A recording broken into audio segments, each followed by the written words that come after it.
મોક્ષમાળા શિક્ષાપાઠ 72 32 યોગ મોક્ષ પ્રાપ્તિના 32 યોગ પરમ કૃપાલદેવે બતાવ્યા. તેમાં આપણે 18 સુધી જોઈ ગયા. હવે 19મો છે શુદ્ધ કરણીમાં સાવધાન થવું. શુદ્ધ કરણીમાં સાવધાન થવું. શુદ્ધ કરણી, અશુભ કરણી, શુભ કરણી અને શુદ્ધ કરણી, એટલે અશુભ ભાવ, શુભ ભાવ અને શુદ્ધ ભાવ. એટલે આત્મા જે રીતે શુદ્ધ થાય તે ક્રિયા, તેનું નામ શુદ્ધ કરણી છે. કરણી એટલે સાધન. એવા સાધન કરવા કે જેથી આપણો આત્મા શુદ્ધ થાય. અનાદિથી કર્મને આધીન અશુદ્ધ થયેલો છે તે હવે પોતાના સ્વભાવમાં આવે. આત્માનો મૂળ સ્વભાવ પરમ શુદ્ધ છે. ભગવાન જેવો, સિદ્ધ ભગવાન જેવો શુદ્ધ આત્મા છે. એમાં એક અનંતાંશ પણ મલિનતા નથી શુદ્ધ આત્મામાં. એટલે એવી જે શુદ્ધ આત્માની સ્થિતિ તે જે સાધનથી પ્રાપ્ત થાય તે શુદ્ધ કરણી. આત્મા શુદ્ધ થાય, શુદ્ધ કરણીમાં સાવધાન થવું. કરણી એટલે ક્રિયા. એટલે આત્મા જે વડે શુદ્ધ થાય એવી ક્રિયા કરવામાં સાવધાન થવું, અર્થાત ઉપયોગપૂર્વક તે ક્રિયાઓ કરવી. નય નિશ્ચય એકાંતિ આમાં નથી કહેલ, એકાંતે વ્યવહારની બંને સાથ રહેલ.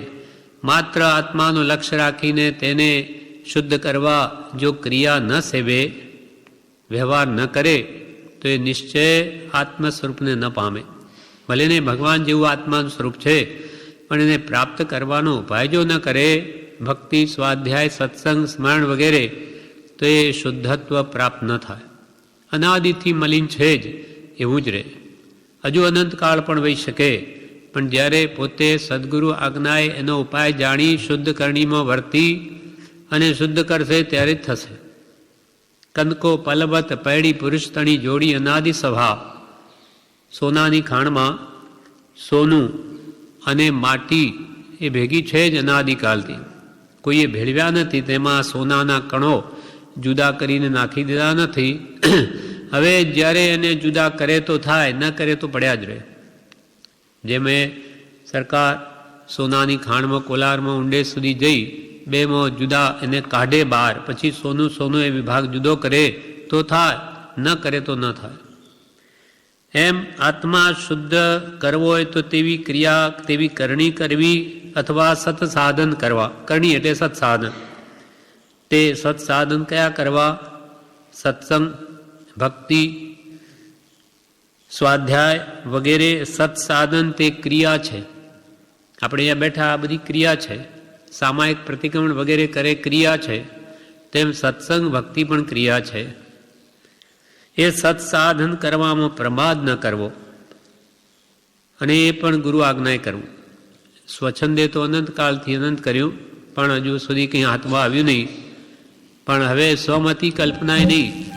હવે ગુરુ જે બતાવે આપણા આત્માને જે યોગ્ય હોય તે જ કરવું. આણાય ધમ્મો આણાય તપ. આજ્ઞાનું આરાધન એ જ ધર્મ, અને આજ્ઞાનું આરાધન એ જ તપ છે. એટલે ભક્તિ વગેરે સત્સાધન કરવામાં પ્રમાદ ન કરવો. વિવેચનમાં કે છે કાલે શું થશે તેની ખબર નથી. કાલે શું થશે? આપણા મોનું ત્યાં કોઈ કાલે રહેશે કે કોઈ જશે, કાંઈ જ ખબર નથી. નિશ્ચિત નક્કી નથી. ગમે ત્યારે દેહ ત્યાગ થઈ શકે. આત્મા નથી મરતો, પણ દેહ ધારણ કર્યો ગમે ત્યારે છૂટી શકે. દેહનો ઉત્સર્ગ થઈ શકે, દેહોત્સર્ગ. માટે કાલે શું થશે તેની ખબર નથી. કરી લેવું, સાવધાન થવું. અહીંયા સાવધાન થવા કે છે, જાગ્રત થવું. હવે કેમ કે પ્રમાદમાં તો અનંતકાળ તો વહી ગયો. અથવા કર્યું તો પણ સ્વચ્છંદે અથવા કુગુરુ આશ્રય કર્યું. હવે સદગુરુ આજ્ઞાએ કરવું અને સત્સાધન કરવામાં સાવધાન થવું. સાવધાન એટલે જાગ્રત થવું. કાલે શું થશે એટલે કહ્યું આજનો લાવો લ્યો કાલ કોણે દીઠી છે, કોણે દીઠી છે કાલ કોણે દીઠી છે, વચમાં છે આડી રાત કાલ કોણે દીઠી છે. કોણે દીઠી છે, કાલ આવશે કે નિશ્ચિત છે. માટે આજ આપણા હાથમાં જેટલું છે લાવો લઈ લો. પ્રભુ શ્રી કે ફાકો મુઠ્ઠી લાવો લઈ લો. આવો અવસર બેર બેર નહીં આવે. લૂંટમ લૂંટ લાહો લેવાનો અવસર આવ્યો છે. લૂંટમ લૂંટ, તમારે જેટલું લૂંટવું એ લૂંટી શકો, લઈ શકો લાભ. કેમ કે હમણાં તમારા હાથમાં બાજી છે. દેહ છૂટી ગયો પછી ક્યાં જઈને કઈ ગતિમાં પડશો ત્યાં કંઈ વળે નહીં. અને વળી પાપના અવતાર મળી ગયા તો દિવસે દિવસે આત્મા નીચે જશે. માનો કે જેમ ઘરોળીનો અવતાર મળે, ઘરમાં બહુ મોહ હોય તો ઘરોળી થઈ ગયો માની લો. હવે એની વૃત્તિ કેવી રહે કે એને પકડું, મારું, ખાઉં. એટલે મારવાના પરિણામ હોવાથી આત્મા નીચે નીચે જ જતો રહે. હવે પાછો ક્યારે ઊંચો આવે. એટલે મહાપુરુષો કે હવે આપણી પડતી ન થાય એ વિશેષ ખ્યાલ રાખવો. જેમ ઊંચો ચઢેલો માણસ હોય એને વધારે ભય હોય. કંઈ પહાડ ઉપર ચડતા હોઈએ ત્યાં બહુ જ સાંકડો રસ્તો હોય કે ભાઈ પડી જાય નીચે જતા રહીએ તો વધારે સાચવીએ છીએ. તેમ આપણે જેમ જેમ મુમુક્ષુતાના અંશો પ્રગટ્યા હોય, કંઈ ત્યાગ વૈરાગ્યની ભાવના ઉત્પન્ન થઈ હોય અને આવો જોગ મળ્યો હોય તેની જવાબદારી બહુ વધી જાય છે. કેમ કે ઘણો ઊંચો પુણ્ય લાવી દીધો, હવે અહીંયાથી પડે તો માર પણ જબરી લાગે. અને અનંતકાળમાં નહીં થયું એવો આ જોગ મળ્યો તે પણ ફોક જાય. માટે કે છે શુદ્ધ કરણીમાં સાવધાન થવું, કરી લેવું, સાવધાન થવું, તત્પર થવું. જો ઈચ્છો પરમાર્થ તો કરો સત્ય પુરુષાર્થ. તો શું જગતમાં રહેલા બધા જીવો પુરુષાર્થ નથી કરતા? બધા જ કરે છે. હા, કીડીથી માંડી હાથી સુધીના બધા જ જીવો કે દેવ કે મનુષ્ય કોઈ નવરા નથી બેઠા. કંઈ ને કંઈ કર્યા જ કરે. પણ બધો અસત પુરુષાર્થ છે, સત્પુરુષાર્થ નથી. તેથી લેવા જાય છે સુખ અને મળે છે દુઃખ. કેવી રીતે? દ્રષ્ટાંત છે, એક ઉંદરને ભૂખ લાગી, ઉંદરને કે કંઈ જાણે ખાવાનું મળે તો સારું. એટલે એને પુરુષાર્થ કર્યો. શું કર્યો? કે કરંડિયો જોયો, હા કે આમાં કંઈ ખાવાનું હશે. એટલે એણે એના દાંત તીણા, એટલે એનાથી એ કરંડિયો કાપવા માંડ્યો. જેવો કરંડિયો કાપવા માંડ્યો અને કાણું પડી ગયું કે અંદર તો સાપ હતો. એ તો પેલો મદારીનો કરંડિયો હતો. એટલે જેવું એનું કાણું પડ્યું કે સાપે ભૂખો જ હતો, એટલે ઉંદર સીધો એના મોઢામાં જ ગયો. પુરુષાર્થ તો કર્યો પણ વિપરીત પુરુષાર્થ થયો, એથી એની મૃત્યુ થયું. તેવી રીતે મહાપુરુષો કે જગતવાસી જીવો સુખ મેળવવા પ્રયત્ન તો ખૂબ કરે, આખી જિંદગી મથે, પણ એવા કામ કરે કે દુઃખ જવાને બદલે ઉડતું વધી જાય. સંસારમાં સુખ માની એમાં પડે એટલે ઉપાધિ વધે. ધંધા, ઘર, છોકરા, મકાન, દુકાન, ઓહો, આખા વિશ્વની ઉપાધિ અને વેઠવી પડે. એટલે ગયો તો સુખ લેવા પણ દુઃખ વધી ગયું, ત્રિવિધ તાપાગ્નિ વધી ગઈ. એમ પુરુષાર્થ તો જગતવાસી જેવો બધા કરે, પણ એ અસત પુરુષાર્થ છે. માટે કૃપાલ કે જો ઈચ્છો પરમાર્થ તો કરો સત્ય પુરુષાર્થ. સત્ય પુરુષાર્થ છૂટવાના લક્ષે દયા, શાંતિ, સમતા, ક્ષમા, સત્ય, ત્યાગ, વૈરાગ્ય હોય મુમુક્ષુ ઘટ વિષય સદાય સુજાગ્ય. સદા જાગ્રત એવો મુમુક્ષુ તો હંમેશા દયા ભાવનાઓ, શાંતિ મને કેમ થાય અંતરમાં, સમતા ભાવ કેમ આવે, ક્ષમા ભાવ કેમ આવે, દયા, શાંતિ, સમતા, ક્ષમા, સત્ય બોલવાનો પ્રયત્ન કરે. સત્ય, ત્યાગ, અંતર ત્યાગ સહિત બાહ્ય ત્યાગ અને વૈરાગ્ય ભાવમાં નિમગ્ન રહે. આ સત્પુરુષાર્થ છે. આ આત્મજ્ઞાનની યોગ્યતા આપનારા લક્ષણો છે, ગુણો છે. માટે જો ઈચ્છો પરમાર્થ તો કરો સત્ય પુરુષાર્થ. કાળ પાકશે ત્યારે કરશું એમ ન કહે. સાચો આત્માર્થી એમ ન કહે કે હવે કાળ પાકશે ત્યારે કરશું, પણ સમય કારણ છે, ભવસ્થિતિ પાકશે ત્યારે કરીશું. પણ તું પકાવે નહીં તો આપોઆપ નહીં પાકે. તું પુરુષાર્થ કર તો પાકી સમજવી.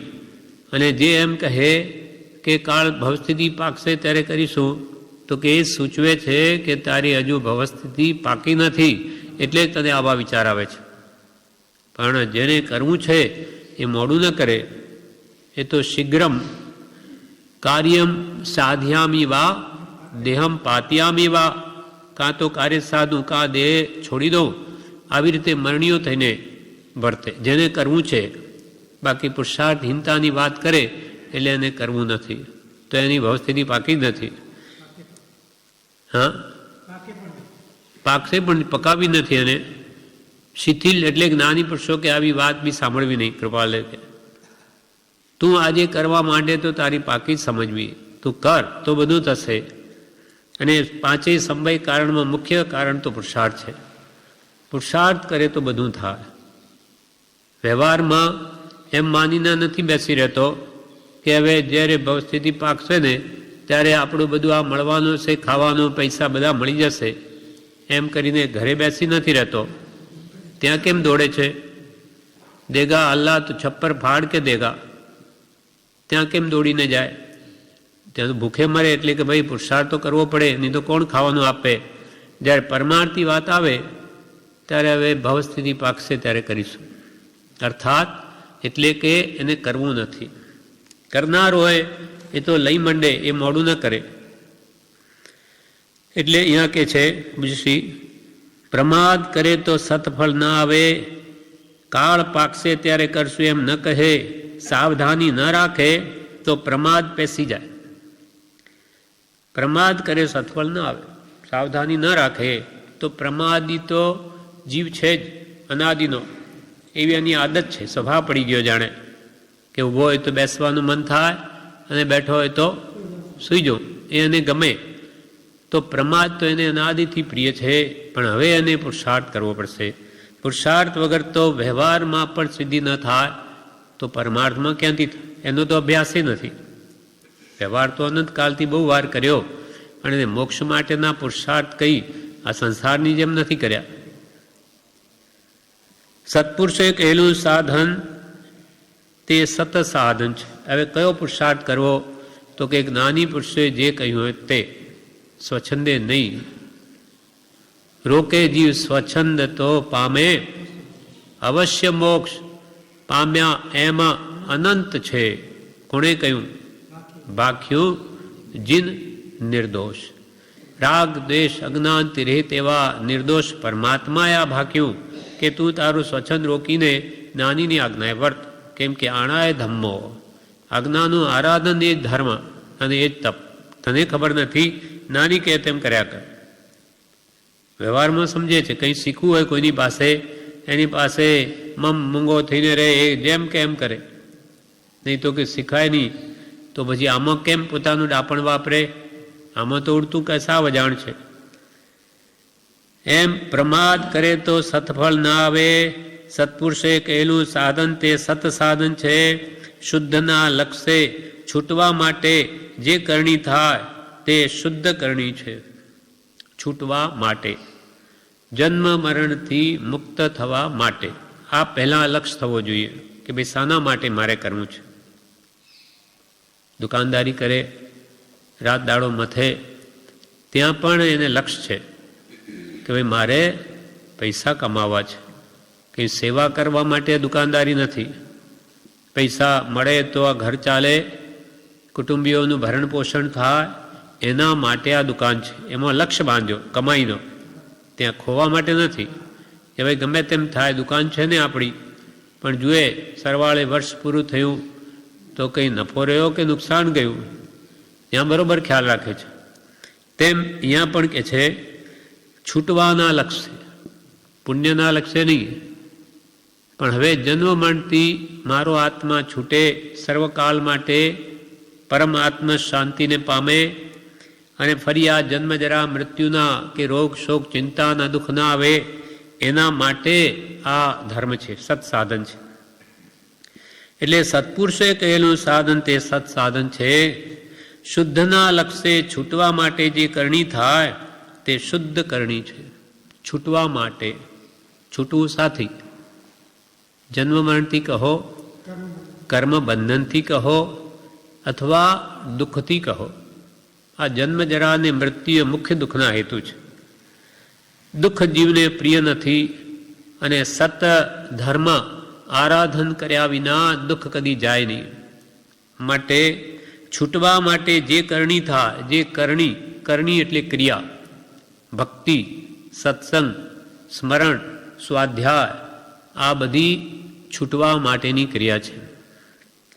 છૂટવા માટે જે કરણી થાય તે શુદ્ધ કરણી છે. છૂટવા માટે પહેલાં કહ્યું એટલે શુદ્ધ ભાવના લક્ષે, પુણ્યના લક્ષે નહીં કે મને દેવલોક મળે કે સંસારમાં સુખ મળે એના માટે ધર્મ ક્રિયા નથી. પણ હવે તો હું જન્મ મરણથી સર્વકાલને માટે મુક્ત થાઉં એવો પહેલાં લક્ષ્ય રાખે, અને પછી જે ક્રિયાઓ ભગવંતોએ ઉપદેશી હોય તે કરણી કરે તે શુદ્ધ કરણી છે. શુદ્ધ ભાવના લક્ષ્ય જે કરણી કરે તે શુદ્ધ કરણી છે. ત્યાં અંતઃકરણ જોડાવવું જોઈએ, ત્યાં આપણો અંતરાત્મા ત્યાં જોડાવવો જોઈએ કે મારે શુદ્ધના લક્ષ્યે શુભમાં જ રહેવું છે, તો શુદ્ધ ભાવ કોઈ દિવસ પ્રાપ્ત થશે.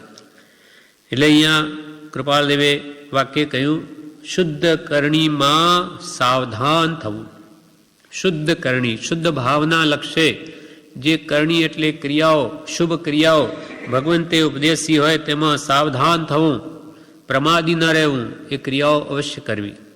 ક્રિયાઓથી જ કાર્ય થાય છે. આ બધા કારણ છે. કારણથી કાર્ય સધે, એ અનાદિની ચાલ. અનગંજીએ કહ્યું, કારણથી કારજ સધેરે એ અનાદિની ચાલ, પણ કારણ વિણ કારજ સાધીએ રે નિજ મત ઉન્માદ.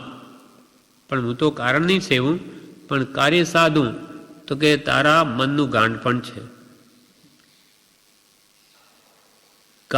કારણથી કારજ સધેરે એ અનાદિની ચાલ, પણ કારણ વિણ કારજ સાધીએ રે એ નિજ મત ઉન્માદ. એ નિજ મત ઉન્માદ, મત એટલે માન્યતા, પોતાની માન્યતાનો ઉન્માદ એટલે ગાંઠપણ છે. કારણ વગર કાર્ય નહીં થાય, કારણ સેવે નહીં તો કાર્ય નહીં થાય. તો આ ભક્તિ, સત્સંગ, સ્વાધ્યાય, સ્મરણ કરવા જ પડશે, તો જ આત્મશુદ્ધિ થશે. વાતો એ બડા ન થાય. પ્રભુ કે પ્રભુ થૂકે પૂડા ન બંધાય, તેનું તેલ જોઈએ. તેલ વગર પૂડા ન થાય તેમ અહીંયા તો પુરુષાર્થ કરવો પડશે પ્રભુ, એના વગર પ્રાપ્તિ નહીં થાય. છૂટવા માટે જે કરણી થાય તે શુદ્ધ કરણી છે. ત્યાં અંતઃકરણ જોડાવવું જોઈએ. એટલે શુદ્ધ કરણીમાં સાવધાન થવું, શુદ્ધ ભાવના લક્ષ્ય. હવે 20મું વાક્ય કૃપાલદેવ કહે 32 યોગમાંનું, આ રીતે જે શુદ્ધ ભાવના લક્ષ્ય જે કરણી કરે તે એને મોક્ષ સાથે જોડે. કેમ કે શુદ્ધ ભાવનો લક્ષ્ય છે, માટે એનું જરૂર મોક્ષ સાથેનું જોડાણ થાય. હવે 20મું વાક્ય મોક્ષ સાથે જોડવાનો યોગ તે છે સંબરને આદરવો અને પાપને રોકવા. સંબરને આદરવો અને પાપને રોકવા, આ કૃપાલદેવે વાક્ય કહ્યું. સંબર એટલે આવતા કર્મોને રોકવા તે સંબર, નવીન કર્મબંધ ન થવા દેવો તે સંબર, એને આદરવો એમ કહ્યું, અને પાપને રોકવા. જે સમ્યક દ્રષ્ટિ મહાત્માઓ છે એને તો સહજ સંબર છે આત્મજ્ઞાનના કારણે, પણ આપણને તે નથી અજ્ઞાનીને, એટલે એને એનો આદર કરો પહેલાં. એટલે મારે સંબર જોઈએ, મારે નવા કર્મ નથી બાંધવા, એમ તમે કે ભાવ લાવો, એને આદર આપો, તો કદી તમારા હૃદયમાં એ ભાવ ઉત્પન્ન થશે અને તમે આવતા કર્મોને રોકશો. અને પાપને રોકવા.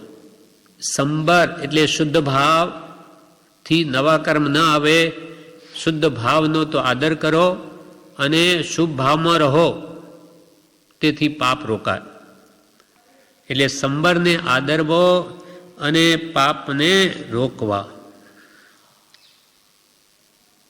5 અણુવ્રત હવે વિવેચનમાં કહે છે 5 અણુવ્રત વગેરે પાપને રોકવા માટે છે. 5 અણુવ્રત મુનિને માટે 5 મહાવ્રત: અહિંસા, સત્ય, ચૌર્ય, બ્રહ્મચર્ય, પરિગ્રહ, ત્યાગ. મુનિને માટે 5 મહાવ્રત, શ્રાવકને માટે 5 અણુવ્રત. આ વ્રતો શું છે? વૃત્તિઓને રોકવા માટે વ્રત છે.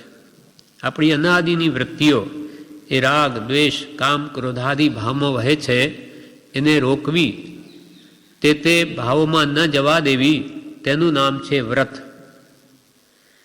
તે 5 અણુવ્રત વગેરે પાપને રોકવા માટે છે. કેમ કે હિંસા, ઝૂઠ, ચોરી, અબ્રહ્મ, અપરિગ્રહની વૃત્તિ એ 5 પાપોથી કર્મનો આશ્રવ થાય છે. માટે પાપને રોકવા માટે વ્રત છે. 5 અણુવ્રત વગેરે પાપને રોકવા માટે છે. તેમાં પ્રથમ અશુભમાંથી શુભમાં આવે, પછી પુણ્યના વિકલ્પ પણ મૂકીને શુદ્ધ ભાવમાં રહે ત્યારે સંવર થાય.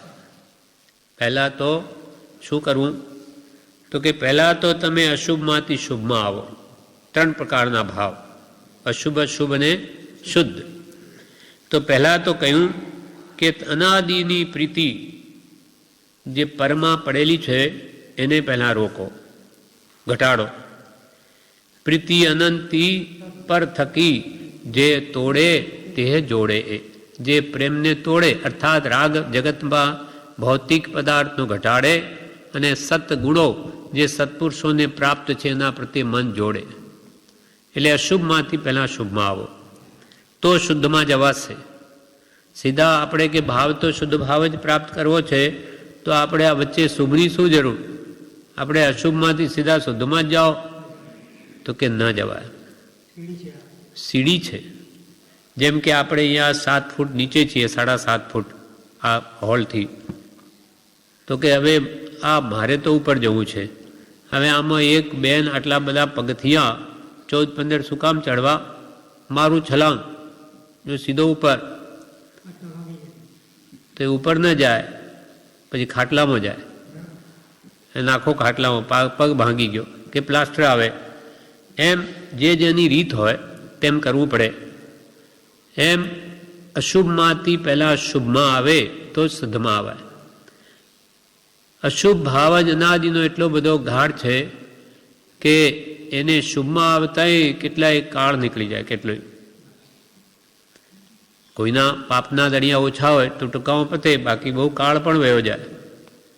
એટલે કે છે પહેલાં તો તમે સંવરને કે આદરો, મનરમાં એને આદર ભાવ આપો કે આવતા કર્મ મારે નવા નથી જ બાંધવા, એમ એને અંતરમાં આદર ભાવ આપો તો એ કોઈ દિવસ તમારા હૃદયમાં આવશે. એવો ભાવ ઉપજશે કે મારે તો નવા કર્મ બાંધવાની બધા કારણોને રોકવા જ છે, અર્થાત 5 અણુવ્રત આદરવા જ છે. પ્રથમ અશુભમાંથી શુભમાં આવે, પછી તો પુણ્યના વિકલ્પ પણ મૂકીને શુદ્ધ ભાવમાં રહે ત્યારે સંવર થાય. પછી પુણ્યના વિકલ્પ પણ મૂકી દે. કેમ કે શુભ કે અશુભ બંને અશુદ્ધ ભાવ છે, પણ અશુભની અપેક્ષાએ શુભ સારું, પાપની અપેક્ષાએ પુણ્ય સારું, અપેક્ષા એ વાત છે. બાકી તો એ પણ બંધ છે, પુણ્ય પણ બંધ છે. એ પણ કર્મબંધ જ કરાવે, સંસારમાં જ ખોટી કરે, પણ એના વગર શુદ્ધ ભાવ પ્રાપ્ત થતો નથી. માટે કે છે કે તમે પહેલાં અશુભમાંથી શુભમાં તો આવો, પછી તમે શુભના વિકલ્પો મૂકી અને શુદ્ધ ભાવમાં જજો. પછી શુભ ભાવ વડે મન શુદ્ધ કરો, પછી શુભમાંથી શુદ્ધમાં જવાશે. એના પહેલાં નહીં જવાય. પણ અનાદિની પ્રીતિ જે પરની છે એ તોડતા જ એનો દમ નીકળી જાય, એ જ મુશ્કેલ છે. પછી શુભમાંથી તો અશુભમાં શુદ્ધમાં જઈ શકાય એમ છે, પણ એનો પ્રેમ જ તૂટતો નથી. મોહ એટલો બળવાન છે કે એને આડો આવે એ પ્રીતિ જગતની ઘટતી જ નથી. એટલે આપણને પહેલાં કહ્યું કે તમે ભગવાન પ્રત્યે ભક્તિ કરો, એના ગુણોમાં અનુરાગ કરો. ભક્તિ પરમ પ્રેમ રૂપા, ભગવાનના ગુણોમાં પ્રીતિ કરવી એનું નામ જ ભક્તિ છે. પરની પ્રીતિ છોડી પર પ્રેમ પ્રભા, बढ़े प्रभु से तो सब आगम भेद सूर बसे, वह केवल को बीज ज्ञानी कहे, निज को अनुभव बतलाय दिए. પરનો પ્રેમનો જે પ્રવાહ છે એ સત્પુરુષના ગુણો પ્રત્યે જોડો તો કે બધા આગમોનું રહસ્ય તમારા અંતરમાં આવી જશે. તમને જ્ઞાન પ્રગટશે, આત્માનો અનુભવ થશે, જે અનંત સુખરૂપ છે. પછી કેવળ જ્ઞાન મેળવવાની ભાવના થશે. એટલે પ્રથમ અશુભમાંથી શુભમાં આવે, પછી પુણ્યના વિકલ્પ મૂકીને પણ શુદ્ધ ભાવમાં રહે ત્યારે સંબર થાય. પછી શુભના વિકલ્પ પણ છૂટી જઈ અને શુભ ભાવમાં જ્યારે રહેશે ત્યારે સંબર થયો કહેવાય. પહેલાં તો અશુભમાંથી આપણે શુભમાં ના આવ્યા હોઈએ તો શુદ્ધમાં ક્યાંથી જાય, અને શુદ્ધમાં જાય નહીં તો સંબર ક્યાંથી થાય? એટલે કે હમણાં તો સંબરને આદરવો, એનો આદરવો, અંતરમાં આદર ભાવ રાખવો કે મારે સંબર જોઈએ છે, અને પછી પાપને રોકવા, અને પાપને રોકતા જાઓ, અશુભ ભાવને કાઢતા જાઓ, એવો ઉપદેશ છે. તો તમે કાળે કરીને તમારા આત્માને મોક્ષ સાથે જોડશે. એ યોગ છે. સંબરને આદરવો અને પાપને રોકવા. દમદંત મુનિ હતા, ધ્યાનમાં ઊભા હતા. પહેલાં બી વાત થયેલી છે. આ પાંડવો એ તરફ થઈને ગયા તો દમદંત રાજા હતા પહેલાં. હવે તો કે હો કેવું આત્મ ધ્યાનમાં કેવા અડગ સ્થિર છે. એટલે એમને નમસ્કાર કર્યા પાંડવોએ, ભક્તિ કરી, આગળ ચાલ્યા. ત્યાં કૌરવો આવ્યા પાછળ, એમને જોયા અમને દમદંત મુનિને, તો કે આ તો આપણો શત્રુ, દુશ્મન હવે ધ્યાનમાં ઊભો છે. કેમ કે તે વખતે પાંડવોની સાથે હતા લડાઈમાં. તો એક જણે એમાંથી પથ્થરો ફેંક્યો દુર્યોધને, કે પછી યથા રાજા તથા પ્રજા. પ્રજાએ પણ એક એક બધું સૈનિકોએ પાછળ આવતા એને પણ એક એક પથ્થરો માર્યો. તે આખા દમદંત મુનિ તો ઢંકાઈ ગયા.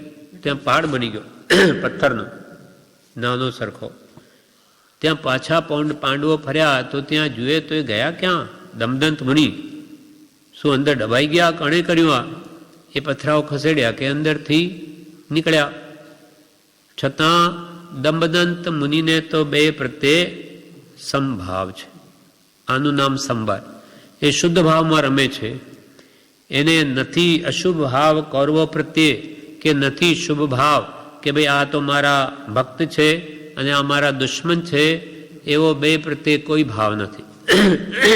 બે પ્રત્યે સમાન દ્રષ્ટિ છે. કેમ કે સંબરમાં વર્તે છે, નવા કર્મ બાંધતા જ નથી, વિષમ ભાવમાં આવતા જ નથી, માટે છે નહીં. એટલે એમ આપણે જે દશા પ્રાપ્ત ન થાય ત્યાં સુધી સંબરને આદરવો એમ કહ્યું. એટલે એકલું પાપ રોકીએ મોક્ષ ન થાય. એકલું પાપ રોકે અને પુણ્યમાં વર્તે તેથી મોક્ષ ન થાય. હજુ આગળ જવાનું છે. માનો કે પાપને રોકીને આપણે ભક્તિ સ્વાધ્યાય કરીએ એટલે આપણો મોક્ષ નિશ્ચિત થઈ ગયો, તો કે કારણ સાચું છે પણ કાર્ય થાય ત્યારે માનવું. તમને આત્મજ્ઞાન થાય ત્યારે તમારી ભક્તિ સત્સંગ સાચા એમ કહેવાય, અને છૂટી ગયું તો પતી ગયું, તો એ કારણ પણ ન રહ્યું. કાર્ય સિદ્ધિ થાય ત્યારે કારણ સાચું. એમ એકલા પાપ રોકીએ મોક્ષ ન થાય. એટલે એકલું પાપ રોકી પુણ્યના કારણોમાં માત્ર વર્તવાથી મોક્ષ ન થાય, પણ શુદ્ધના લક્ષ્યે શુભમાં વર્તી અને જ્યારે એનું ફળ આત્મજ્ઞાન આવે ત્યારે મોક્ષની છાપ લાગી. ત્યાં સુધી માનવું નહીં. તેથી સંબરને આદરવો એમ કહ્યું. તેથી સંબર ભાવને ખૂબ આદર આપો કે ભગવાન પૂર્વના કરેલા કર્મો ભોગવું છું, આ બધા દુઃખ ગમતા નથી, તો પછી હવે મારે નવા પણ બાંધવા નહીં. એમ સંબરને આદરવો અને પાપને કાઢી નાખો. પૂર્વે જે પાપો બાંધ્યા અજ્ઞાનવશ, તે ભક્તિ સત્સંગ સ્વાધ્યાય વડે એને ખપાવી દેવા અને નવા ન બાંધવા, તે મોક્ષાર્થે હોવાથી યોગ છે. શુદ્ધ ભાવના લક્ષ્યે શુભમાં પ્રવૃત્તિ હોવાથી એની ક્રિયા તે યોગ છે. શુભમાં પ્રવર્તન તે પણ યોગ છે એક, મોક્ષની સાથે એનું જોડાણ કરશે, કેમ કે લક્ષ શુદ્ધ ભાવનો છે. એક એકો બોલ મોક્ષે લઈ જાય એવો છે. કૃપાલ કે આ 32માંથી એક એક યોગ પણ જીવને મોક્ષે લઈ જાય એવો છે. એક યોગ પણ જો યથાર્થ આરાધે તો બધા જ ગુણો આવી જાય. બ્રહ્મચારીજીએ કહ્યું છે એક ઠેકાણે કે કેટલાય જીવો એક સંભાવથી મોક્ષને પામ્યા છે. સંભાવમાં આવવાથી કેટલાય જીવો મુક્તિને પામ્યા. એમ એક ગુણ યથાર્થ જો જીવનો પરિણમે તો બીજા ગુણો આપોઆપ આવે, પણ એ સત્ય રીતે ભગવંતે કહ્યું તેમ એનું આચરણ હોવું જોઈએ. હવે 21મો યોગ, તે પોતાના દોષ સંભાવપૂર્વક ટાળવા. પોતાના દોષ સંભાવપૂર્વક ટાળવા એમ કેમ કહ્યું, એનો શું અર્થ સમજવો? દોષ ટાળવા બરોબર, પોતાના દોષ ટાળવા. કૃપાલદેવે કહ્યું કે આ બધાનો સહેલો ઉપાય કહી દઉં છું, દોષને ઓળખી દોષને ટાળવા. પણ અહીંયા એમ કહ્યું પોતાના દોષ સંભાવપૂર્વક ટાળવા. સંભાવપૂર્વક એટલે શું? તો કે દોષ ટાળે પણ સાથે અભિમાન થાય કે મારામાં ગુણ પ્રગટ્યો અને તે બીજામાં નથી. ગુણ પ્રગટ્યો એ સારી વાત છે, પણ એની સાથે પાછું અભિમાન આવી ગયું તો એ વિષમભાવ થઈ ગયો. દોષ ટાળવા પણ સંભાવપૂર્વક ટાળવા, અર્થાત મારામાં ગુણ આવ્યો તો બીજા તરફ લક્ષ ન કરવો કે હું કેટલું તપ કરું છું, બીજા શું કરે, મેં કેટલો ત્યાગ કર્યો, મેં દીક્ષા લઈ લીધી, હું બ્રહ્મચારી થઈ ગયો. એનો જો અહંકાર હોય તો એ ગુણ પણ નાશ પામે, અર્થાત એમાં એ આગળ વધી શકે નહીં. એટલે દોષ ટાળવા પણ સંભાવપૂર્વક ટાળવા, એ વાત અહીંયા સમજાવે છે કે દોષ ટાળે પણ સાથે અભિમાન થાય છે કે મારામાં ગુણ પ્રગટ્યો અને તે બીજામાં નથી. તેથી દોષ ટાળે પણ અભિમાન ન થવા દે, સંભાવ રાખે. કંઈક ગુણ પ્રગટે તેનું અભિમાન કરે તો આગળ વધતો અટકી જાય. કંઈક ગુણ પ્રગટે એનું પાછું અભિમાન કરે તો એ આગળ વધતો અટકી જાય. એટલે કે આપણે તો બીજા કરતા વિશેષ પુરુષાર્થ કરીએ છીએ, આપણે ત્યાગી છીએ એવો ભાવ મનમાં આવ્યો. બીજા શું કરે છે, કંઈ કરતા નથી, તો પછી કે તારું ફોક છે. અભિમાન એ તો મોટું પાપ છે. તુલસીદાસજીએ શું કહ્યું, દયા ધર્મ કો મૂળ હૈ પણ પાપ મૂળ અભિમાન. તુલસી દયાને છોડીએ જબલક ઘટ में પ્રાણ. કોઈ પણ ગુણ પ્રગટે પણ એની સાથે પાછું અભિમાન આવી ગયું તો બધા ગુણો ફોક છે, અર્થાત એ આગળ એ ગુણો એને મુક્તિ ના આપે, અટકી જાય. એક મુનિ હતા, દ્રષ્ટાંત છે, એટલે સંભાવ પર પોતાના દોષ જુએ. એ કાયોત્સર્ગમાં સૂતા હતા, આમ કાયોત્સર્ગ ધ્યાનમાં સૂતા સૂતા કાયોત્સર્ગ કરતા હતા. રાત્રે અંધારું કંઈ પડી ગયું, ત્યાં એક સારથવા આવ્યો. તે જેને સારથવા એટલે આ બધો સામાન લઈને બીજે ગામ જનારા, ત્યાં પડાવ નાખ્યો. હા, સથવા બધા સાથે પેલા ગાડાઓમાં બધું સામાન ને લોકો જતા, એટલે ત્યાં પડાવ નાખ્યો. રાત્રે કંઈ એમને રસોઈ કરવાનું થયું. ત્યાં મુનિ કૌશગમાં સૂતા છે, એટલે એમ લાગ્યું કે આ એક તો પથ્થરો છે માથું જોઈને, બીજી બે ઈટાળા પથ્થર જેવા લાવીને બાજુમાં મૂકી. જાણે એક તો માથું પાછળથી જોયું, એક તો પથ્થરો છે અંદર, બે લાવીને મૂક્યા અને ઉપર હાંડલી મૂકી દીધી અને સળગાવ્યું. એટલે મુનિ તો શાંત થઈને બળતરા માથું ખસેડી લીધું. એટલે પછી પોતાને લાગ્યું કે ઓહો, મારે હજુ કાંઈ ગુપ્તી મારામાં આવી નથી. પોતાના દોષ જોયા, એમ નહીં કે એને ભાન નથી કે આ માથું છે કે પથ્થરો છે, હાંડલી મૂકી દીધી. એમ બીજાના દોષ ન જોયા, પોતાના જોયા કે હો હું મુનિ છું, મારે તો ત્રણેય ગુપ્તી હોવી જોઈએ, મન વચન કાય ગુપ્તી. અને કૌશગમાં તો હોવી જ જોઈએ, પણ મારાથી નથી સહન થયું. એમ પોતાનો દોષ જોયો કે હું ખરેખર ત્યાગી નથી, અર્થાત મારામાં હજુ આ કચાશ છે, દોષ છે. એમ પોતાના દોષને સંભાવપૂર્વક જુએ, પણ બીજાના દોષ ન કાઢે. એમ કંઈક ગુણ પ્રગટે તેનું પણ અભિમાન કરે તો આગળ વધતો અટકી જાય. તેથી અધમાધમ અધિકો પતિ સકળ જગતમાં હોય એ ભૂલવા જેવું નથી. બ્રહ્મચારીજી કહે આ આપણા માટે કૃપાલદેવે કહ્યું હંમેશા યાદ રાખવું કે હું તો અધમમાં અધમ છું.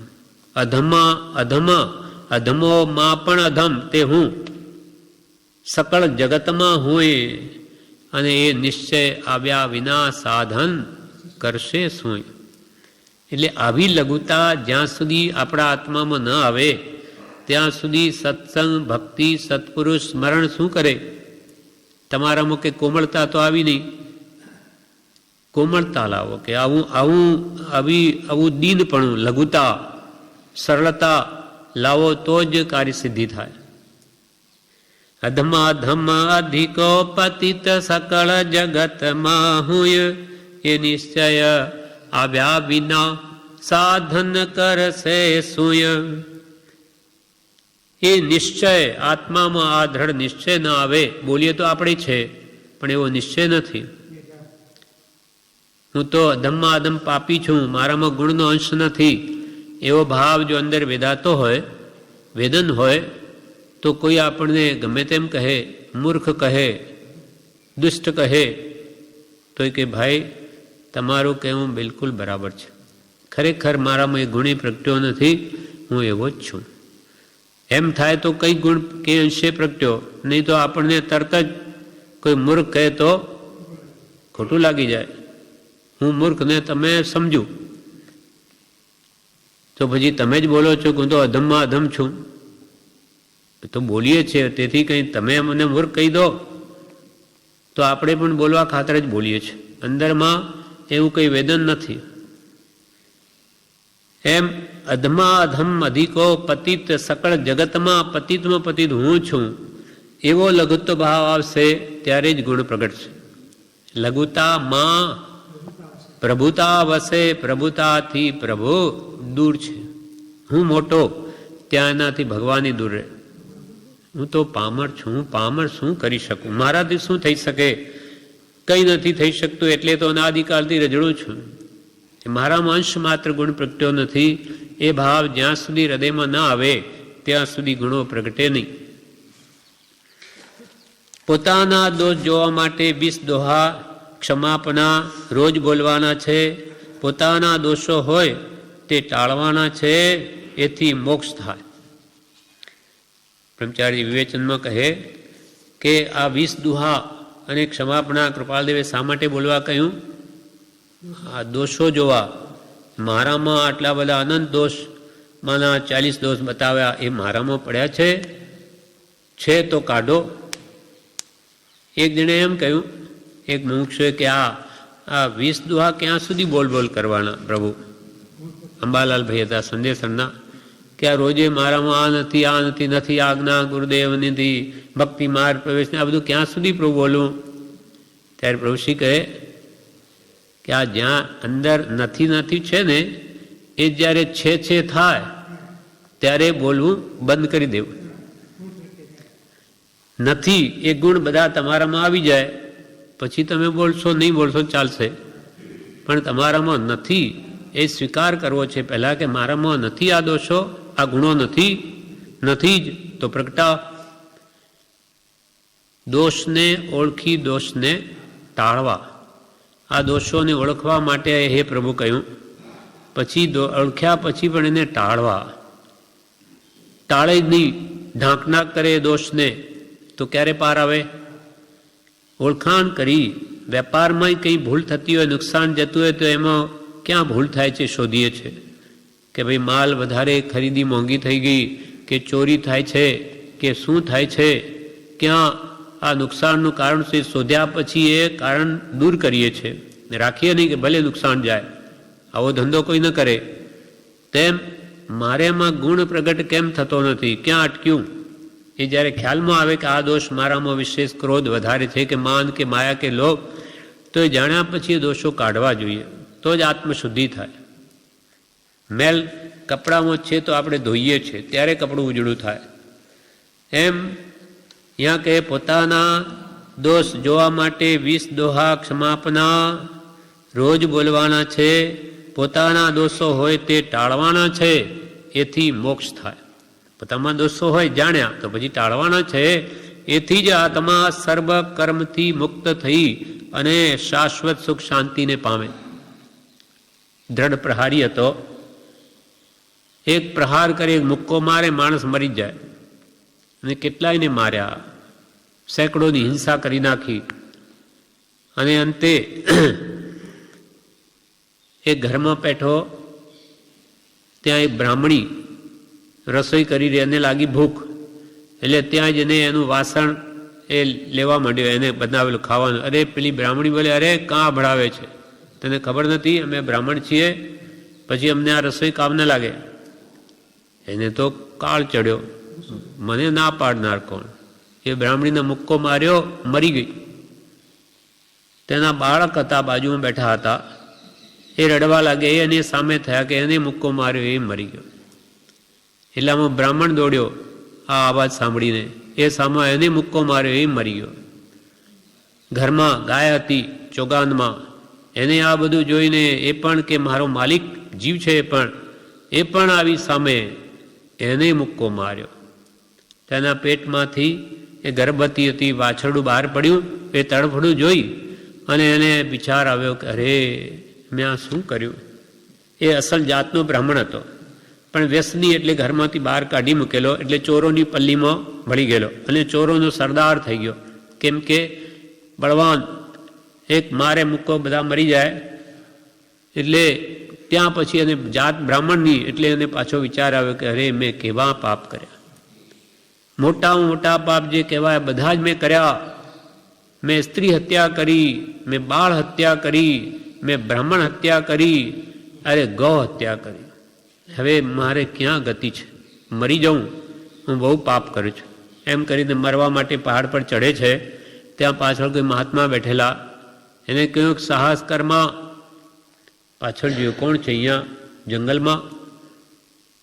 એટલે મહાત્મા પાસે જાય છે કે શું કરું, મેં આવા પાપ કર્યા. તો કે તું ઉપરથી પડી જવાથી પાપ નષ્ટ ન થાય, એનું પ્રાયશ્ચિત કર, એનો ક્ષમાપના માંગ, ફરી પાપ ન કર. એની રીત છે, તું મરી જવાથી પાપ તો કર્મ તો 2 ડગલા આગળ ને આગળ જ આવશે. તો કે મને બતાવો શું ઉપાય કરું. તો કે આ સંસાર ત્યાગ કર, સર્વસંગ પરિત્યાગ દીક્ષા લે અને નિરંતર પશ્ચાતાપ કરી પાપોનો અને એનાથી નિવૃત્ત થા, તો આત્મ ધર્મ પ્રાપ્ત થશે. એટલે દીક્ષા લે છે અને પછી એવો નિયમ લે છે કે જ્યાં સુધી મારા કરેલા પાપોની સ્મૃતિ મને રહેશે ત્યાં સુધી હું ભોજન ન કરું, સર્વ પ્રકારના આહારનો ત્યાગ કરું છું, પાણી પણ નહીં પીવું, નહીં એ બી નહીં.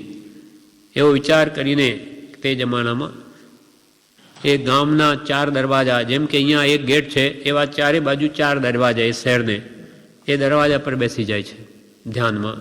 બસ મારા અપરાધોની મારે પ્રાયશ્ચિત કરવું છે. એ બધા ત્યાં થઈ જાય. એ કોઈ કે આજ એણે જ મારા બાપને મારેલો, મારો પથરો, કે હવે આ અહીંયા બેઠો છે. બીજો ફરી કે મારા પુત્રને મારેલો, ત્રીજી કે મારી સ્ત્રીને મારેલી. એવી રીતે જેણે જેણે અપરાધ કર્યા બધા મારે. લોહી લુહાણ થયેલો પોતે બેસી રહે છે સમતા ભાવે. એમ પોતાના દોષોને સંભાવે જુએ છે, બીજાના નથી જોતો. આ મારા કરેલા પાપો છે, કોઈનો દોષ નથી, મેં કરેલા એનું ફળ છે. એમ કે છે 1.5 મહિનો 4 દરવાજે, એટલે 6 મહિના સુધી આ રીતે દુઃખ વેઠી સંભાવે અને બધા કર્મોને છોડી દે છે, પણ બીજાના દોષ જોતો નથી. એમ પોતાના દોષો ઓળખાય પછી તે ટાળવાના છે, એથી જીવનો મોક્ષ થાય છે. એટલે વાક્ય કૃપાલદેવે કહ્યું, પોતાના દોષ સમભાવપૂર્વક ટાળવા. સમભાવપૂર્વક પોતાના દોષ ટાળવા, સમતાએ. બીજાના દોષ જોવા નહીં કે આ મને દુઃખી કોઈ દુઃખી ન કરે, તું તારા કર્મે દુઃખી છે, સમતા ભાવે પોતાના દોષ ટાળવા પણ અભિમાન ન કરવું. આ પ્રમાણે 21 વાક્ય પૂરા થયા. વાક્ય છે 22મું. સર્વ પ્રકારના વિષયથી વિરક્ત રહેવું. સર્વ પ્રકારના વિષયથી વિરક્ત રહેવું. આ 22મો યોગ છે જે આપણને મોક્ષ સાથે જોડે. યોગ એટલે સાધન છે. સર્વ પ્રકારના વિષયથી વિરક્ત રહેવું. વિષયો 5 છે. 5 ઇન્દ્રિયો છે. એના રૂપ રસ ગંધ સ્પર્શ અને શબ્દ એ 5 વિષયો છે. એનાથી વિરક્ત રહેવું. એકથી જ નહીં, 5થી, તો શીઘ્ર મોક્ષ થાય. એ સમજાવે છે હવે કે સર્વ પ્રકારના વિષયોથી વિરક્ત રહેવું એ મોક્ષે લઈ જાય એવો યોગ છે. વિષય રૂપ અંકુરથી ટળે જ્ઞાન ને ધ્યાન. પરમ કૃપાલદેવે કહ્યું 5 ઇન્દ્રિયના વિષયો છે. આંખ, નાક, કાન, મોઢું, સ્પર્શ એ 5 ઇન્દ્રિયના વિષયો. એ ઇન્દ્રિયો પોતપોતાના વિષયોની ઈચ્છે છે. મોઢું ખાવાની ઈચ્છા કરે, સ્વાદને ઈચ્છે. નાક સુગંધને ઈચ્છે. કાન સંગીતને ઈચ્છે. રૂપ આંખ રૂપને ઈચ્છે. અને શરીર કોમળ સ્પર્શને ઈચ્છે. આ 5 ઇન્દ્રિયના વિષયો જીવને કર્મ બંધન જ કરાવનાર છે. રાગદ્વેષ કરાવે અને રાગદ્વેષથી બંધ થાય છે. એટલે વિરક્ત આ 5 પ્રકારના વિષયોથી વિરક્ત લેવું એ જીવને મોક્ષે લઈ જાય એવો યોગ છે. એવું સાધન છે આ. કેમ કે વિષયરૂપ અંકુરથી ટળે જ્ઞાન ને ધ્યાન. 5 ઇન્દ્રિયોના વિષયોની ઈચ્છા ના અંકુરો પણ જો ફૂટ્યા તો જ્ઞાન ને ધ્યાન લુપ્ત થઈ જશે. ચિત્તની સ્થિરતા જતી રહેશે. સમ્યક બુદ્ધિ નાશ પામશે. એટલે વિષયોથી બને તેમ વિરક્ત રહેવાનો પ્રયત્ન કરવો. એનો અંકુર ફૂટે ત્યારે બહાર આપણને દેખાય. કોઈ દાણો વાવ્યો હોય એ બહાર ફૂટીને બહાર આવે, પછી મોટું ઝાડ થાય. વિષય રૂપય અંકુરથી ટળે જ્ઞાન ને ધ્યાન. કેવી રીતે? લેશ મદિરા પાનથી છાકે જમય જ્ઞાન. લેશ માત્ર મદિરા, દારૂ થોડો પીએ કે એનો છાક ચડે, નશો ચડે. તેમ લેશ માત્ર વિષયોની ઈચ્છા અંતરમાં ઊભી થઈ કે એના જ્ઞાન ધ્યાન નષ્ટ થઈ જાય છે. જરાય વિષયમાં અનુરાગ હોય તો મોક્ષ માર્ગથી પડે. વિષયોમાં એના પ્રેમ થયો, સંસારમાં વૃત્તિ થઈ એટલે પરમાર્થ પ્રત્યેથી એની વૃત્તિ ગઈ. જરાય વિષયમાં અનુરાગ હોય તો મોક્ષ માર્ગથી પડે. વિષયોથી જીવ રખડ્યો છે. અનાદિકાલથી આપણે આ સંસારમાં પરિભ્રમણ કરી રહ્યા છે. એનું મૂળભૂત કારણ 5 ઇન્દ્રિયના વિષયો છે. સમાધિ શતકમાં પૂજ્યપાદ સ્વામી કહે છે, મત્સ્યુત્વેન્દ્રિય દ્વારે પતિતો વિષયેન વહમ. એટલે 5 ઇન્દ્રિયો રૂપી દ્વારોથી આપણો આત્મા સંસારમાં પડ્યો. 5 સંસારમાં એને રઝળવાના દ્વાર છે. 5 ઇન્દ્રિયના વિષયો લેવા મૂકવામાં હું કોણ છું એ વિચારવાનો વખત ન મળ્યો. કેમ કે હવે ખાવું છે, હવે જોવું છે, હવે સૂંઘવું છે, હવે સાંભળવું છે, હવે સ્પર્શવું છે. એ 5 ઇન્દ્રિયોની લે મેલમાં એને આત્મવિચાર કરવાનો વખત ન મળ્યો કે હું કોણ છું. 5 ઇન્દ્રિયના વિષયો લેવા મૂકવામાં હું કોણ છું એ વિચારવાનો વખત ન મળ્યો. વિષયથી હવે કેવી રીતે વિષયો એને સંસારમાં રઝળાવે એ ક્રમ બતાવે છે. વિષયથી કષાય થાય, કષાયથી બંધન થાય, બંધનથી જન્મ થાય, જન્મથી શરીર મળે, શરીરમાં ઇન્દ્રિયો થાય, ઇન્દ્રિયથી ફરી વિષય થાય. એમ ચક્ર ચાલ્યા જ કરે છે. ક્રમ કયો? 5 ઇન્દ્રિયના વિષયો ભોગવવામાં વર્તી રહે. મોહ થાય, રાગ થાય, કે એમાં કોઈ બાધક હોય તો દ્વેષ પણ થાય. રાગ છે માટે દ્વેષ થાય, તો વિષયથી કશાય ભાવ ઉત્પન્ન થાય. 5 ઇન્દ્રિયના વિષયો ભોગવવા છે તો ધનાદિ જોઈએ, એટલે લોભ કશાય આવ્યો, એટલે એમાં પ્રાપ્તિ ન થાય, માયા કરે. એમાં કોઈ ધન મેળવવામાં બાધક થાય તો ક્રોધ પણ કરે. વિશેષ મળી જાય તો માન મોટાઈ પણ ઈચ્છે. એમ વિષયથી કશાય થાય, કશાય ભાવ ક્રોધાદિ. અને કશાયથી કર્મના બંધન થાય છે.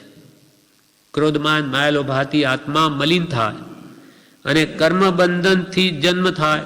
આપણે કર્મો બાંધ્યા એટલે ફરી જન્મ લેવો પડે નવો. શરીરમાં રાગ કરીએ તો નવા શરીર ધારણ કરવા પડે. ઘરમાં રાગ કરીએ તો ઘરમાં જન્મવું પડે. ઘરોલી થઈને બગીચાઓમાં ઘણો રાગ કરીએ તો ત્યાંય દેડકાક થવું પડે. જ્યાં જ્યાં રાગ ત્યાં ત્યાં જન્મ. અને જન્મ લીધો એટલે પાછું શરીર મળ્યું. શરીર મળ્યું એટલે પછી ઇન્દ્રિયો એમાં હોય. હવે ઇન્દ્રિયો પાછી વિષયોને ઈચ્છે એટલે ફરી રાગ દ્વેષ થાય, એટલે ફરી નવા કર્મ બંધ. એમાં વિષમ ચક્ર અનાદિકાળથી ચાલ્યા જ કરે છે. એટલે અહીંયા કહે વિષયથી કસાય થાય, કસાયથી બંધન થાય, બંધનથી જન્મ થાય, જન્મથી શરીર થાય, શરીરથી ઇન્દ્રિય થાય અને ઇન્દ્રિયથી ફરી વિષયોમાં વૃત્તિ વળે. એમ અનાદિથી વિષમ ચક્ર ચાલ્યા જ કરે છે. સર્વ પ્રકારના વિષયથી વિરક્ત રહે તો પ્રભુની લય લાગે. 5 ઇન્દ્રિયોના વિષયોથી જીવ વિરક્ત એકદમ ન થઈ શકે, પણ પ્રયત્ન કરે તો બધું થાય. એનાથી વિરક્તિ મેળવવાનો પ્રયત્ન કરે તો એને ભગવાન પ્રત્યે પ્રેમ થાય. પ્રેમરૂપી મૂડી છે એ સતમાં લગાવે ક્યારે? વિષયો પ્રત્યે ઘટે તો. વિષયાનંદ મટે તો આત્માનંદ આવે. સર્વ પ્રકારના વિષયથી વિરક્ત રહે તો પ્રભુની લય લાગે. પ્રભુ લય લાગી નહીં, પડ્યો ન સદગુરુ પાય. કેમ? દીઠા નહીં નિજ દોષ તો તરીએ કોણ ઉપાય. પ્રભુ લય લાગી નહીં. ભગવાન પ્રત્યે નિરંતર તુહીનું ક્યારે થાય? છૂટુના ભણકારા ક્યારે થાય? વૈરાગ ઉપશમ આવે ત્યારે. અને વૈરાગ આવે ક્યારે? વિષયોમાં અનાસક્તિ થાય ત્યારે. કશાયો ઘટે ક્યારે? ઉપશમ આવે ક્યારે? તો કે કશાય ઘટે ત્યારે. એમ સર્વ પ્રકારના વિષયથી વિરક્ત રહે તો પ્રભુની લય લાગે. માટે એક પ્રકારના વિષયથી વિરક્ત રહે કંઈ થાય નહીં. એક પ્રકારના વિષયથી વિરક્ત રહે કંઈ થાય નહીં. સર્વ પ્રકારના વિષયને ઓળખીને તેથી દૂર રહેવું તેનું ફળ વૈરાગી છે. એક વિષય માનો છોડી દે અને બીજા 4 સેવે તો પણ કે વૈરાગ્યમાં બાધક થાય. 5 ઇન્દ્રિયના વિષયો મંદ કરવા જોઈએ, પછી ઘટાડવા, પછી મટાડવા જોઈએ. એટલે કૃપાલદેવે આ પણ વાત સ્પષ્ટ કરી છે કે ભાઈ મેં તો આ સ્પર્શનો વિષય મૂકી દીધો માનો, અને હું તો બ્રહ્મચારી થઈ ગયો, માટે મારું કામ થઈ ગયું. તો પણ કૃપાલદેવ કે ના, કેવળ નહીં બ્રહ્મચર્યથી, કેવળ નહીં સંયમ થકી, કેવળ નહીં સંયમ થકી પણ જ્ઞાન કેવળથી કળો. જીનવર કહે છે જ્ઞાન તેને સર્વભવ્યો સાંભળો. જીનવર કહે છે જ્ઞાન તેને સર્વભવ્યો સાંભળો. કેવળ નહીં બ્રહ્મચર્યથી, કે મેં તો બ્રહ્મચર્ય વ્રત લીધું તો કે આટલા એકથી કામ નહીં થાય. બીજા વિષયો સેવે છે. આંખના કામના પ્રકાર 5 છે. આંખથી પણ વિષય સેવાય. રૂપાદિ જોઈને આનંદ માને, વાત કરે સ્ત્રીઆદિથી ને પુરુષ આનંદ માને, પુરુષને સ્ત્રીથી વાત કરવાથી આનંદ માને તો એ પણ રાગ છે, રાગનો જ પ્રકાર સેવે છે. અથવા એનું સંગીત સાંભળી પરસ્પરને આનંદ માને તો એ કર્ણનો વિષય સેવ્યો. એમ 5 ઇન્દ્રિયોના ભોગો પોતપોતાની ઇન્દ્રિયોથી પણ થાય છે. એટલે 5 ઇન્દ્રિયોની આસક્તિ ઘટે નહીં કે મટે નહીં ત્યાં સુધી એને પ્રભુની લય નહીં લાગે. સર્વ પ્રકારના વિષયથી વિરક્ત રહે તો પ્રભુની લય લાગે. માટે એક પ્રકારના વિષયથી વિરક્ત રહે, કંઈ થાય નહીં. કેવળ નહીં સંયમ થકી કે કેવળ નહીં બ્રહ્મચર્યથી, પણ જ્ઞાન તો કેવળથી કરો. કેવળ જ્ઞાન થાય ત્યારે પછી કૃત્ય છે, પછી કોઈ ભય નથી. ત્યાં સુધી તો બધો જ ભય છે. જીનવર કહે છે, જ્ઞાન તેને સર્વ ભવ્યો સાંભળો. આત્મજ્ઞાન થયેલું જતું રહે છે, કેવળ જ્ઞાન થયા પછી કોઈ ભય નથી. એટલે એકાદ એમાંથી વિષય છોડીને માની લે કે આપણે ત્યાગી થઈ ગયા એટલાથી થતું નથી, કાર્ય પતતું નથી. આવું અનંતવાર કર્યું છે. હવે તો સંપૂર્ણ કાર્ય સિદ્ધિ થાય ત્યારે સમજવું કે કારણ સાચું હતું. માટે એક પ્રકારના વિષયથી વિરક્ત રહે, કંઈ થાય નહીં. સર્વ પ્રકારના વિષયને ઓળખીને તેથી દૂર રહેવું, તેનું ફળ વૈરાગ્ય છે. જરાય વિષયમાં અનુરાગ કરે. મંગુ આચાર્ય હતા, એક ખાવામાં આસક્તિ કરી લીધી.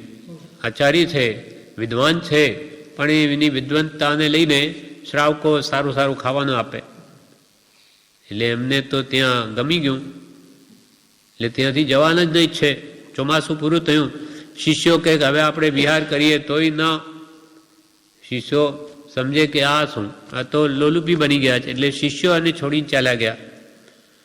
પછી મંગુ આચાર્ય આ સ્વાદની લંપટતાને લઈને મરીને તે જ નગરના ખાળ પાસેના યક્ષના મંદિરમાં યક્ષ થયો.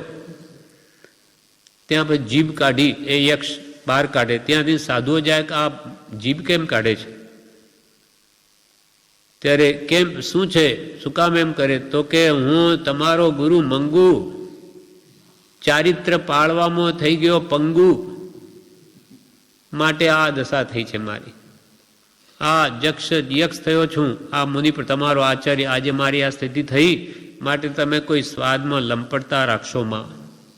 નહીં તો એટલું બધું ભણ્યો, શું કામનું બધું કહ્યું, એમ તમને શિક્ષા આપવા માટે આ કરું છું. તમે આવું કરશો નહીં. બ્રહ્મચારીજીએ પણ આ લખ્યું છે, સ્વાદ બ્રહ્મચર્યનું સર્વોત્કૃષ્ટપણું, એ પાઠમાં 50મા પાઠ પ્રજ્ઞાબોધ. સ્વાદ લંપટતા સાથે હજારો, સ્વાદ લંપટતા સાથે હજારો, દોષો આવી મૂંઝવશે રે, દોષો આવી મૂંઝવશે રે, પરબ્રહ્મ પદે લય લાગશે, લાગશે લાગશે લાગશે રે, લાગશે લાગશે લાગશે રે, પરબ્રહ્મ પદે લય લાગશે. પણ સ્વાદની લંપટતા જો રહી ગઈ બ્રહ્મચર્ય લઈને, તો કે જે બીજા હજારો દોષો ઊભા થશે. મન પછી નવું નવું ઈચ્છશે, મન વિકારી ભાવોમાં આવી જશે, પછી સ્ત્રીઆદિના સંગના મોહે પડી જશે. એટલે ધ્યાન રાખજો કે સ્વાદ લંપટતા સાથે બીજા હજારો દોષો આવીને મૂંઝવશે. એટલે લંપટતા કે કરશોમાં એનું દ્રષ્ટાંત પણ નીચે આપ્યું છે. વિષવેલ સ્પર્શી વાયુ વહે તે, વિષવેલ સ્પર્શી વાયુ વહે તે, રોગ અનેક ઉપજાવશે રે, રોગ અનેક ફેલાવશે રે, પરબ્રહ્મ પદે લય લાગશે. વેલ હોય, વિષની વેલ ઝેરી, એને સ્પર્શીને જે વાયુ આવે તે પણ અનેક રોગનું કારણ થઈ જાય. જેમ કે ભાઈ અહીંયા આશ્રમમાં તો બહુ શુદ્ધ વાયુ છે, પોલ્યુશન નથી, મુંબઈમાં બહુ એમ વાયુની પણ અસર થાય. પણ ઝેરી ઝાડો જ્યાં હોય તેને સ્પર્શીને વાયુ આવે તો બીજાને અસર કરે. તેમ આવા દોષો કંઈ પણ તમે કે સેવશો તો ધીમે ધીમે અતિચારમાંથી અનાચારમાં જશો. માટે હંમેશા સાવધાન રહો. આ પ્રમાણે એટલે અહીંયા આ વાક્ય પૂરું થયું. એટલે સર્વ પ્રકારના વિષયથી વિરક્ત રહેવું. એક વિષયની 5 ઇન્દ્રિયોના વિષયોને રોકવા.